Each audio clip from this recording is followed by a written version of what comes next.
Del Evangelio según San Mateo. En aquel tiempo se retiraron los fariseos y llegaron a un acuerdo para comprometer a Jesús con una pregunta. Le enviaron unos discípulos con unos partidarios de Herodes y le dijeron: Maestro, sabemos que eres sincero y que enseñas el camino de Dios conforme a la verdad, sin que te importe nadie, porque no miras lo que la gente sea. Dinos, pues, ¿qué opinas? ¿Es lícito pagar impuesto al César o no? Comprendiendo su mala voluntad, les dijo Jesús: Hipócritas, ¿por qué me tentáis? Enseñadme la moneda del impuesto. Le presentaron un denario. Él les preguntó: ¿De quién son esta cara y esta inscripción? Le respondieron: del César. Entonces les replicó: Pues pagadle al César lo que es del César, pero a Dios dad lo que es de Dios. Palabra del Señor. Gloria a ti, Señor Jesús. Es domingo 18 de octubre, queridos hermanos. Hoy se celebra en el mundo entero el Domut, que es la jornada de oración por las misiones y también la oportunidad de colaborar económicamente, podríamos decir incluso con la esencia misma de la Iglesia, porque la Iglesia, si no es misionera, no es Iglesia. Las lecturas que vamos a meditar son las correspondientes al domingo 29 del tiempo ordinario. Hoy leemos cómo los fariseos proponen a Jesús una pregunta trampa sobre la conveniencia o no de pagar impuestos a los romanos. Una pregunta que Jesús resuelve con elegancia y picardía, llevando el tema del terreno político en el que le quieren comprometer al tema religioso, que es el que le interesa a él.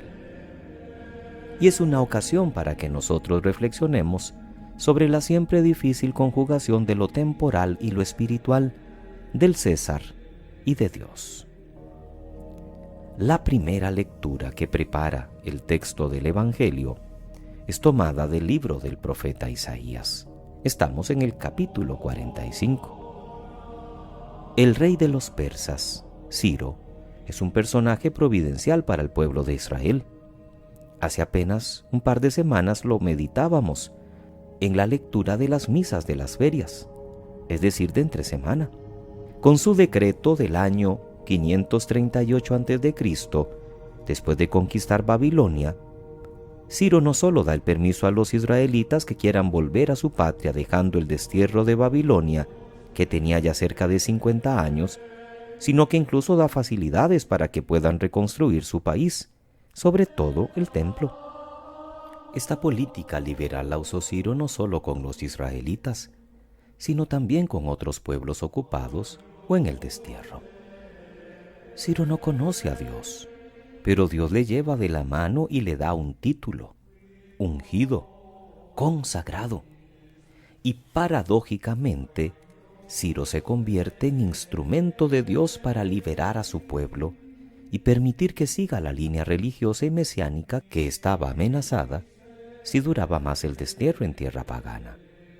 Lo que sí queda claro es que Dios es el único Dios, y esa es la idea que asume el Salmo para invitar a los creyentes: aclamad la gloria y el poder del Señor, porque fuera de nuestro Dios no hay otro Dios. El Evangelio de Mateo, como decíamos al inicio, nos presenta la creciente polémica contra Jesús por parte de los fariseos, que esta vez son aliados con los herodianos, que son favorables a su vez de la ocupación romana, y le proponen una pregunta no sincera, más bien capciosa. Sabemos que eres sincero, libre, fiel a Dios. Y la pregunta es si es lícito pagar impuestos al César, es decir, al ocupante romano, o no. Pero Jesús se da cuenta enseguida de la trampa y de la hipocresía que aquellos traen y evita saltar a lo que le proponen.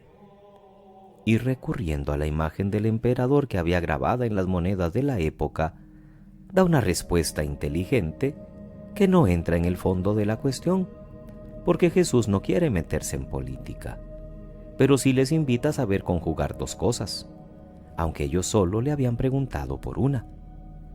Devolved, dad, pagad al César lo que es del César, pero a Dios dad lo que es de Dios. Es cierto que muchos textos traducen y a Dios lo que es de Dios, pero ese y no sería una y, sino más bien un pero, porque si ponemos una y en una traducción muy libre y hasta mala, estaríamos equiparando al César con Dios. Yo doy al César y doy a Dios, como si fueran dos poderes iguales. En cambio, un pero en vez de y, que también es una conjunción, le da al César lo que es suyo, pero a Dios lo que es de Dios. Poniendo en primer lugar a Dios, yo no puedo evadir mis responsabilidades civiles. Tenemos que aprender, como decía el profeta Isaías en la primera lectura, que Dios puede valerse de quien quiera para que sea su instrumento. Ciro lo fue sin saberlo, y cumple las promesas de Dios para que el pueblo no se pierda en el destierro, y se reafirma así que solo Dios es el único Dios verdadero. Es el que va conduciendo la historia a través de acontecimientos dolorosos, buenos y malos. El Salmo lo canta con mucho entusiasmo. Todos los hombres están destinados a la salvación que Dios ofrece, y todos somos invitados a alabar y a vivir según sus caminos. El tema del César es candente, porque siempre que hay una ocupación de un país por fuerzas extranjeras, hay divisiones y hay oposición generalizada del ocupante. Pero también no es de extrañar que hubiese algunos que estuvieran a favor. Del terreno político en el que los adversarios quieren comprometer a Jesús, este pasa al religioso y no se mete en discernir si es justa o no la ocupación romana. Así no quiso mezclar en el litigio que era bueno o no.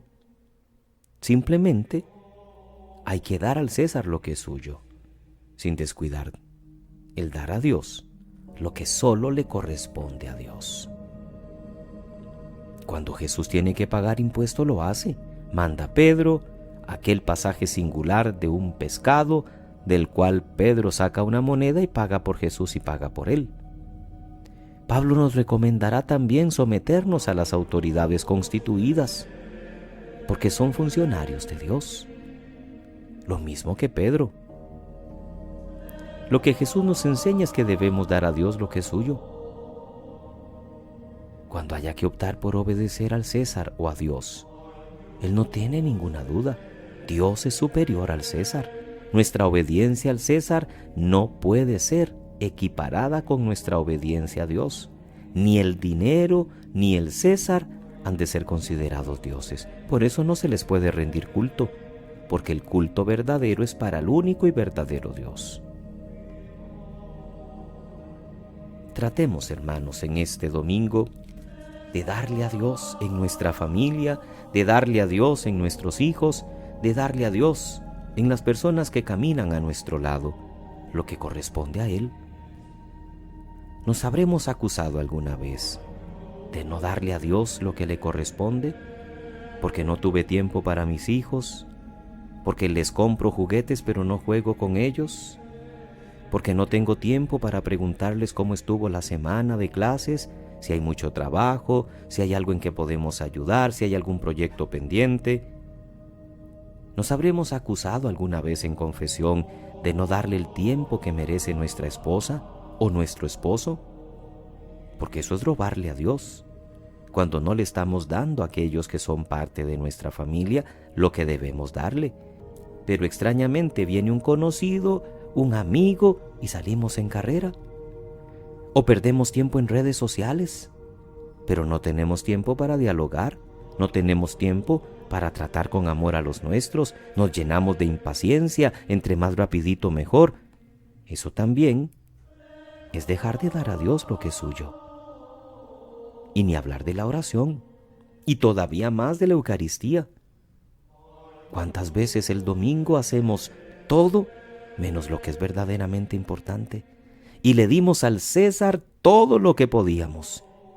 Y cambiemos aquí la palabra César por fútbol, por cualquier deporte, por el vehículo, por el descanso, por el dormir, por el ir a pasear. Pero no tuvimos tiempo para dar a Dios lo que es verdaderamente suyo. Que pasen muy feliz domingo, queridos hermanos, muy feliz inicio de semana. Que Dios les bendiga.